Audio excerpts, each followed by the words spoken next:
J'ai levé les yeux vers toi, qui sièges dans les ciels. Oui, tout comme les yeux des serviteurs et servantes sont fixés sur la main de leur maître, et les yeux de la servante sur la main de sa maîtresse, ainsi nos yeux se tournent vers l'Éternel, notre Dieu, jusqu'à ce qu'il nous fasse grâce. Fais-nous grâce, Éternel, fais-nous grâce. Prions. Nous voulons, Seigneur Dieu, te confier ces instants entre tes saintes mains. Nous implorons ta grâce au milieu de nous, Père des gloires. Toi qui nous as comptés parmi les vivants d'aujourd'hui, notre joie est parfaite. Nous nous approchons au-devant de toi. Tu as ouvert les portes de ta maison pour que nous puissions faire notre entrée. Et tu as permis, Seigneur Dieu, que nous puissions témoigner ta grâce, ton amour, ta fidélité dans nos vies, parce que tu es fidèle au Père. À cause de ta fidélité, nous sommes là pour te dire merci. Et toi qui as permis que le nôtre puisse, au Père, se reposer auprès de toi, notre joie est parfaite. Tout en sachant que nous sommes des pèlerins sur cette terre, nous finirons, Père des gloires, par quitter ce monde pour nous rencontrer avec toi. Assiste-nous du début à la fin de ces cultes. Pour ta seule gloire, nous t'avons ainsi prié au nom de Jésus, notre Seigneur et Sauveur. Amen.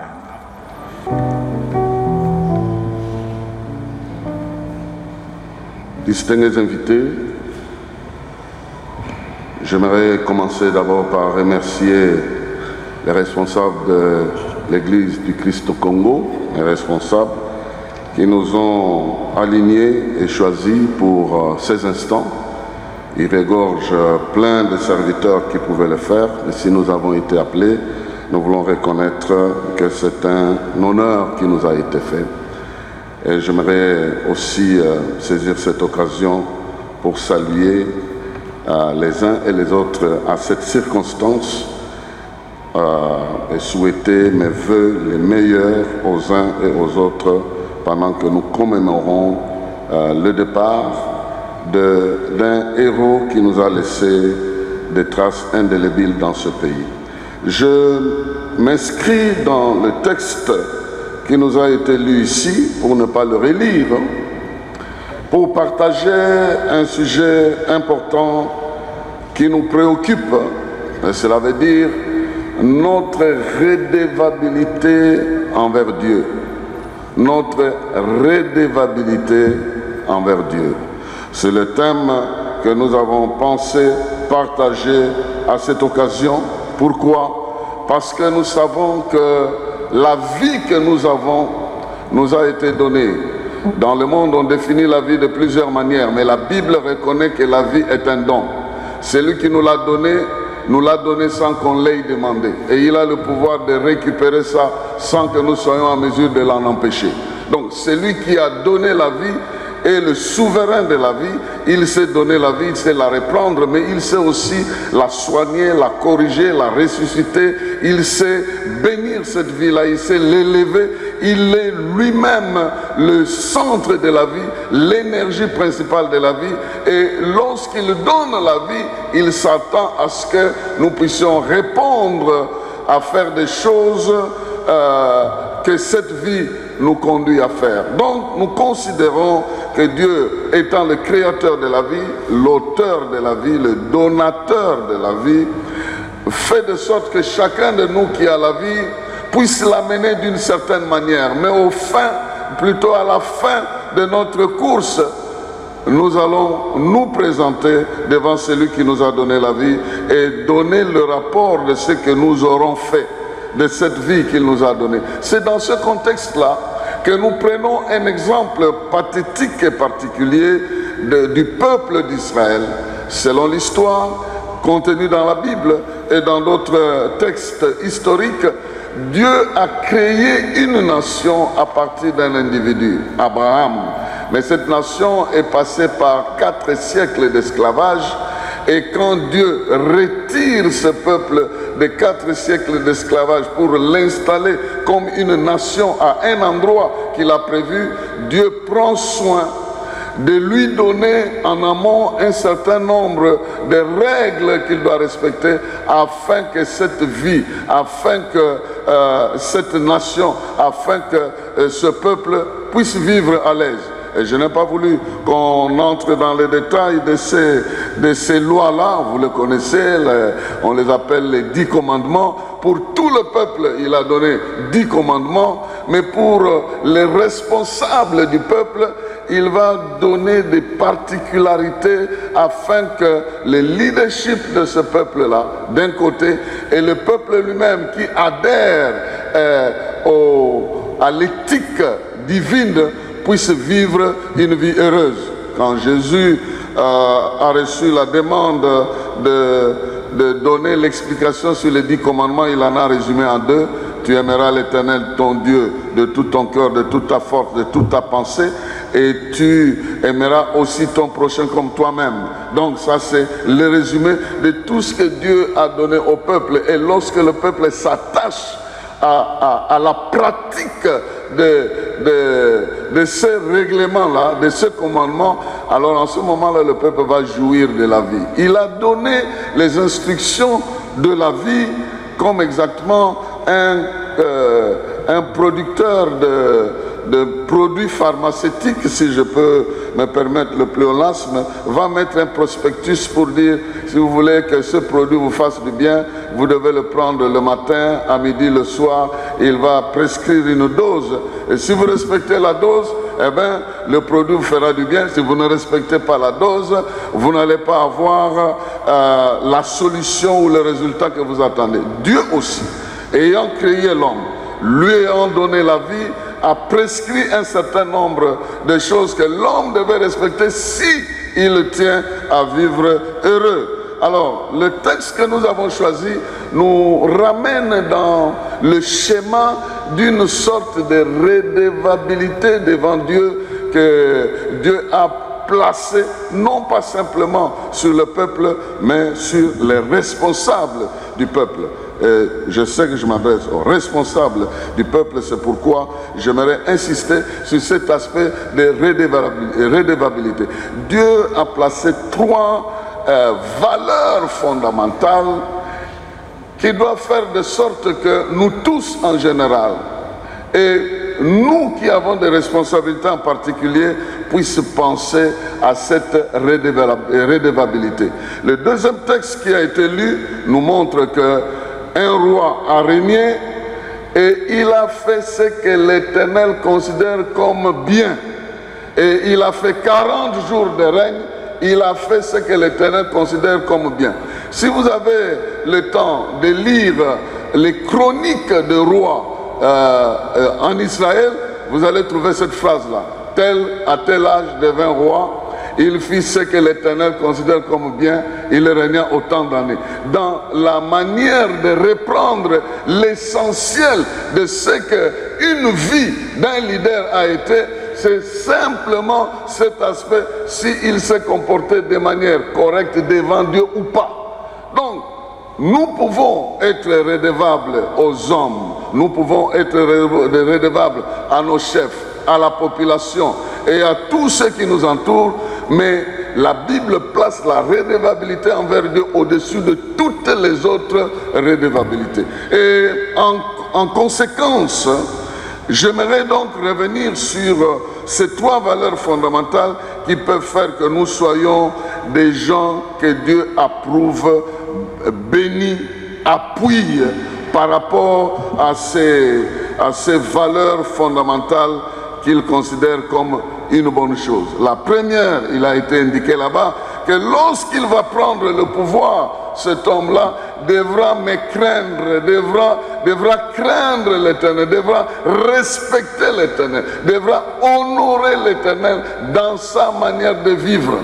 Dans sa manière de vivre, il doit reconnaître que j'ai une vie qui me vient de quelqu'un. Je sais que quelqu'un m'a donné cette vie-là. Je dois l'honorer dans ma manière d'exploiter la valeur vitale qu'il m'a donnée. Et la Bible dit, bon, je ne sais même pas si ces rois-là ont pu le faire ou pas, mais l'instruction était que le roi devait prendre la loi et devait lui-même transcrire ça dans un livre. Donc il devait recopier ça lui-même, parce qu'en recopiant, il apprenait aussi cette loi-là. Et il devait la méditer jour et nuit afin de craindre l'Éternel. Bien-aimés dans le Seigneur, la crainte de l'Éternel nous échappe souvent, parce que nous vivons indépendamment d'une certaine logique et d'une responsabilité, ne sachant pas qu'un jour nous serons devant celui qui nous a donné la vie et nous lui rendrons compte. Et Dieu, en voulant que l'homme puisse vivre heureux, il a mis la crainte de son nom, le respect de son nom avant toute autre chose. Donc si nous voulons être heureux, nous avons tout intérêt à apprendre à l'honorer, à le respecter, à vivre conformément à sa volonté, conformément à ce qu'il veut. Et sa volonté n'est pas pour nous nuire. Aujourd'hui, les gens avec toute forme de philosophie viennent nous dire que les lois religieuses viennent restreindre la liberté de l'homme. Tu ne peux pas faire ceci, tu ne peux pas faire cela. Et pourtant, Dieu nous a créés dans toute la liberté et on est libre de faire tout ce qu'on veut. C'est bien de prôner cette libre volonté, mais la libre volonté ne nous amènera jamais à jouir pleinement de la vie. La libre volonté nous amènera à faire ce que l'on veut et au bout de compte, on va se retrouver comme Salomon, qui a pris la place de son père et qui a dit: j'ai décidé de mettre mon cœur à jouir dans tous les plaisirs que mon cœur me dicte. Si j'ai besoin de manger quelque chose, je vais chercher pour manger ça. Si j'ai besoin de boire une qualité de vin, je donnerai mon cœur à ça. Il a donné, il avait la liberté. Il était un roi en ce moment-là, il avait tous les moyens. Il a dit qu'il a donné son cœur à toutes sortes de plaisirs, mais il est arrivé à une conclusion que vanité de vanité.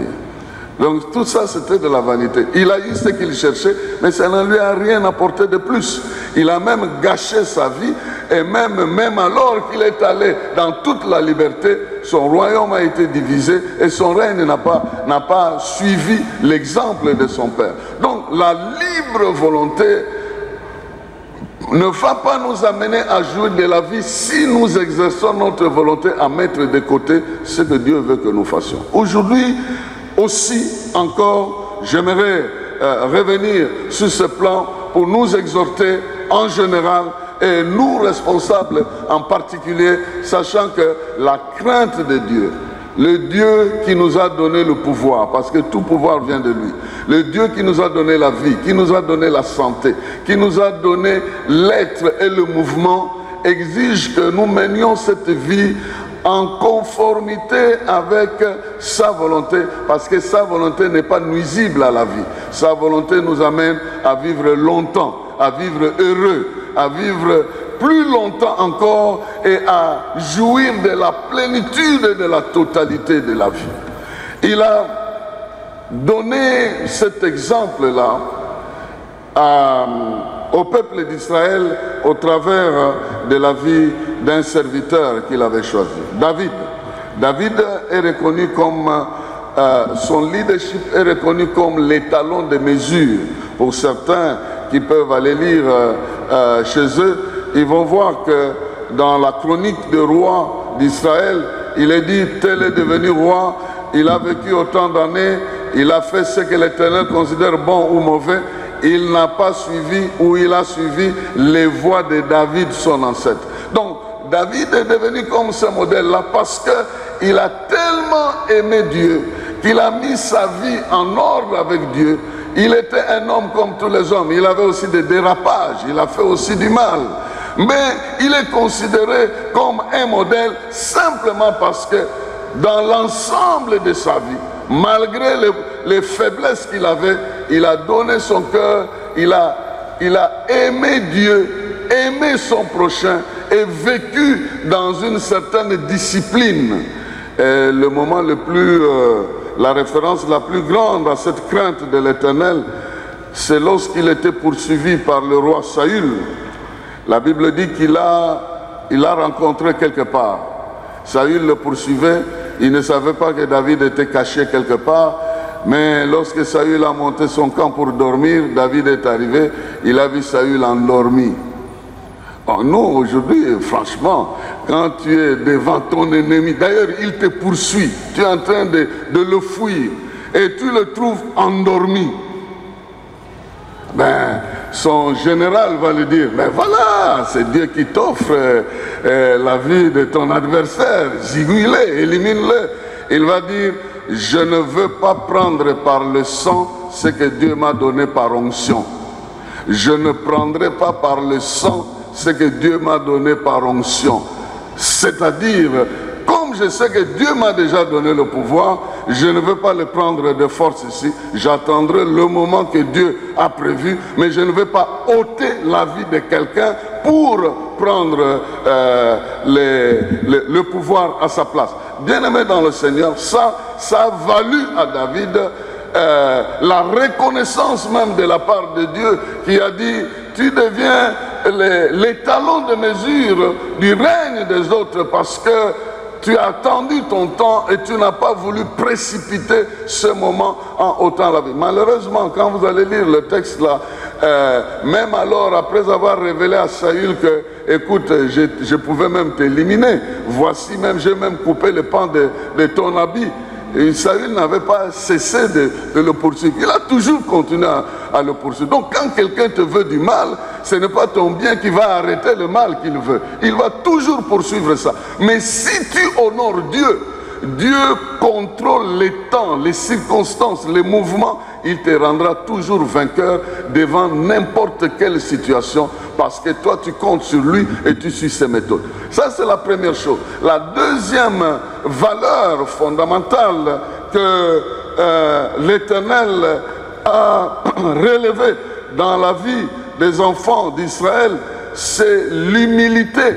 L'humilité, le fait, d'ailleurs dans ce texte-là, il est écrit que quand il deviendra roi, il ne doit pas se considérer trop supérieur à ses frères. En d'autres termes, il ne doit pas les écraser par son autorité. Il doit se rendre compte qu'il est l'un d'entre eux.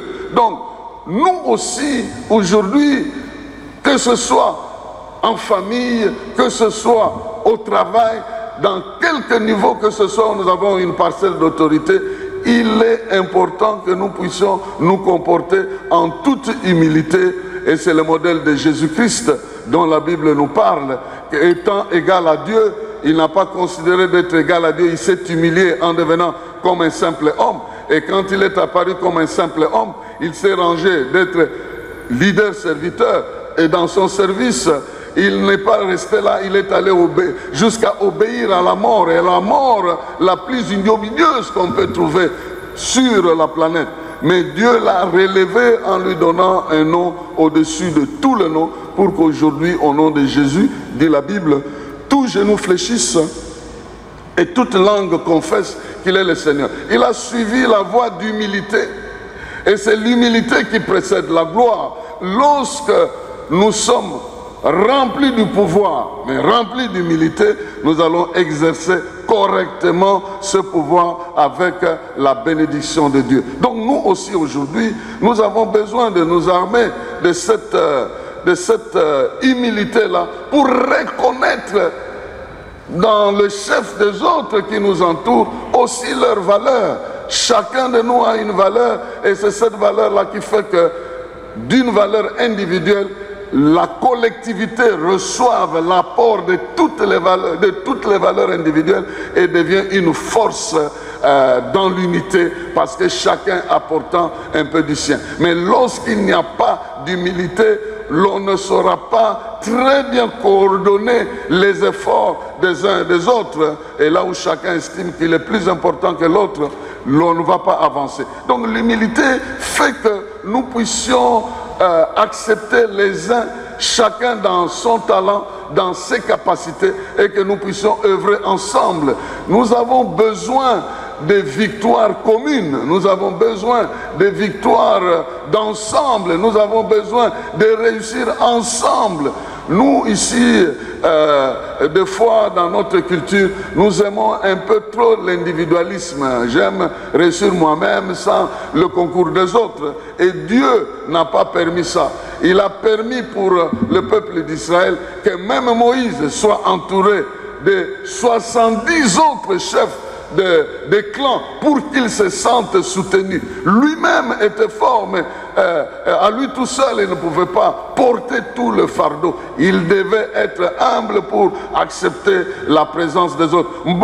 David aussi, il était humble suffisamment pour se faire entourer de gens. D'ailleurs, aujourd'hui, lorsqu'on parle du niveau 5 de leadership, aujourd'hui, lorsqu'il y a des enseignements sur le leadership, tout le monde parle maintenant le niveau 5 de leadership. Niveau 5 de leadership, c'est un niveau où deux valeurs sont étroitement liées. D'un côté, il y a l'humilité, de l'autre côté, il y a la rigueur du professionnalisme. Donc on doit être humble, mais tout en étant rigoureux. Et quand on atteint ce niveau-là, parce que les autres niveaux, c'est des niveaux de capacité, le niveau de vivre avec le groupe, le niveau d'obtenir des résultats. Mais après avoir obtenu des résultats, vous devez rester humble.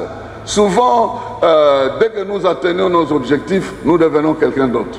Et pourtant, on dit que lorsque vous allez plus haut, plus vous êtes élevé, plus vous êtes en danger de tomber.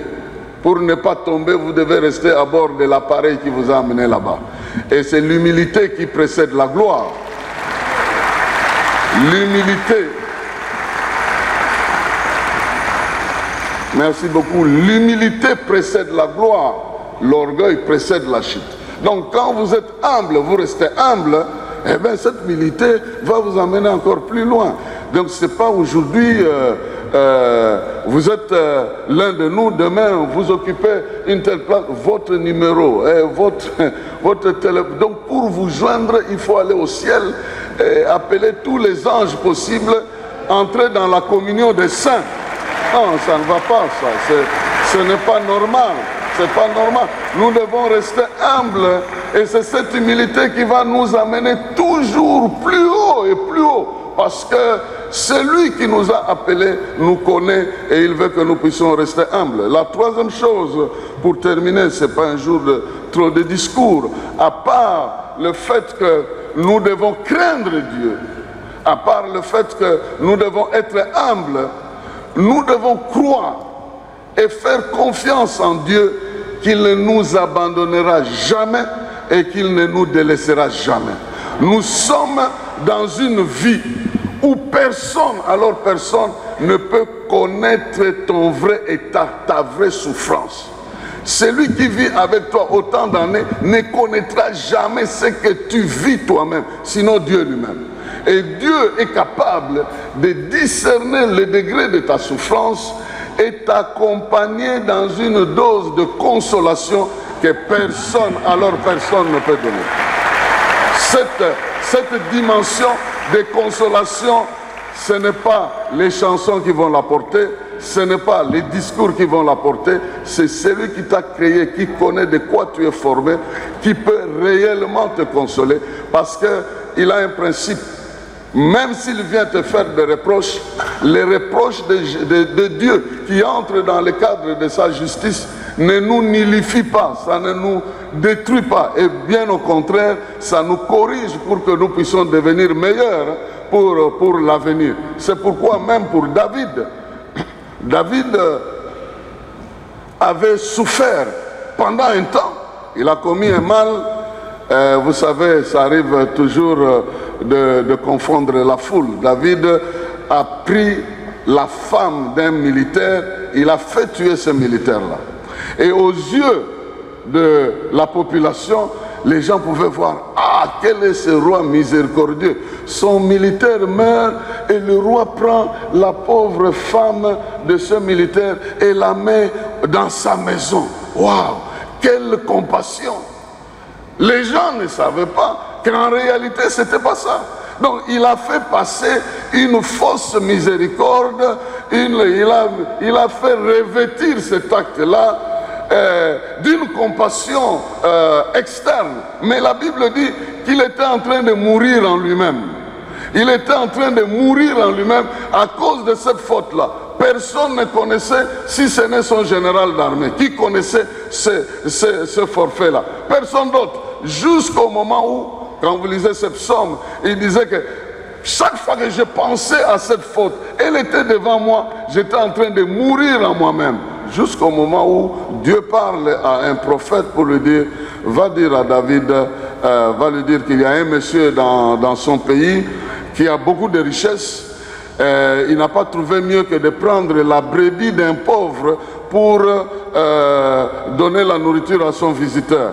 Ce riche-là a reçu un visiteur et il a, au lieu de tuer une bête de chez lui, il est allé prendre la bête d'un pauvre et il a confisqué et il a tué cette bête-là pour recevoir son visiteur. Et en ce moment-là, quand le prophète a annoncé à David, David a dit, moi, vivant dans ce royaume, un type comme ça, en tout cas, il doit mourir. Il ne peut pas vivre en posant de tels actes, il doit mourir. Et le prophète dit, mais ce monsieur-là, c'est toi. La plupart des choses que nous reprochons aux autres, nous-mêmes aussi nous en sommes coupables. Donc des fois, nous voyons aux autres des choses que nous ne pouvons pas tolérer et pourtant, dans l'histoire des autres, nous pouvons nous mirer aussi au travers de l'histoire des autres. Et ce qui est bon dans cela, c'est que lui, il a jugé fatalement. Il a dit, un type comme ça chez moi, il doit mourir. Mais le prophète lui dit, ce type-là c'est toi, mais tu ne mourras pas. Donc Dieu juge différemment, il juge différemment des hommes, son jugement est équitable, et quand il juge pour la vie. Il juge pour promouvoir la vie, pour promouvoir des gens de plus en plus corrigés dans leur vie afin qu'ils exercent leurs responsabilités comme il faut. Mesdames et messieurs, distingués invités, nous n'avons pas le temps de trop aborder ici. Je préfère respecter le temps qui m'a été donné, mais j'aimerais insister ici pour dire que celui qui craint l'Éternel, il a la possibilité d'aller plus loin dans sa vie. Celui qui craint l'Éternel, l'Éternel le prendra en charge. Celui qui craint l'Éternel a aussi besoin d'aimer les autres tout en sachant qu'il n'est pas meilleur que les autres, mais les autres peuvent le rendre meilleur s'il marche dans l'humilité. Et ensuite, celui qui craint l'Éternel doit savoir que l'Éternel ne l'abandonnera pas, l'Éternel ne délaissera pas, il est le souverain de la vie. Je termine par un petit témoignage. À l'âge de 11 ans, j'ai perdu mon bras dans un accident de circulation. C'était dans la ville de Kikwit. En ce moment-là, paix à son âme, c'était Kitima bin Ramazani qui était en train de venir dans la ville. On était dans un véhicule plein de jeunes en train de chanter des cantiques révolutionnaires, comme vous le savez, en ce moment-là. Et à un moment, à un endroit, on préparait l'asphalte, le véhicule s'est renversé. J'ai eu 4 fractures ouvertes. Il y a eu d'ailleurs la coude qui a disparu. On m'amène à l'hôpital. La vie semblait partir, et puis le coma, et puis l'inconscience. Mais ce qui m'a retenu, et c'est pourquoi j'aimerais juste prendre ces 5 minutes pour dire que dans cet état-là, un jour je racontais ce témoignage à l'Imité, une maman est sortie de la foule, est venue me voir en disant, j'étais l'infirmière qui était ce jour-là dans la salle, je ne savais pas ce qu'est devenu ce petit enfant-là, de cette époque-là. Et dans cet état-là, je vois quelqu'un qui me dit 2 choses. La première me dit, ton jour n'est pas encore là. Quand ton jour sera là, tu vas alors passer cette barrière pour aller plus loin. Donc moi je crois que tu ne quitteras pas ce monde parce que les gens le veulent. Tu quitteras parce qu'il y a un souverain de la vie qui aura décidé que c'est ton temps. Tout ce qu'on peut faire pour empêcher ne marchera pas. Mais tout ce qu'on peut faire pour te précipiter ne marchera pas non plus. Lorsque tu as... La deuxième chose qu'il m'a dit, c'est que tu ne feras rien avec ce que tu as perdu. Considère dans ta vie que tu ne feras rien avec ce que tu as perdu, tu réussiras avec ce qui te reste. Donc dans ta vie, quand tu vas constater que tu as perdu quelque chose d'irrécupérable, alors ne passe pas tout ton temps à pleurnicher sur cette chose. Concentre-toi sur ce qui te reste et tu réussiras. Donc, si aujourd'hui, nous sommes en train de pleurer quelqu'un que nous avons perdu, sachant qu'il a légué plusieurs choses, plusieurs qualités, et avec ce qui reste, ce qu'il a pensé peut se réaliser. Que Dieu vous bénisse, qu'il bénisse sa parole. Merci beaucoup.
Maman.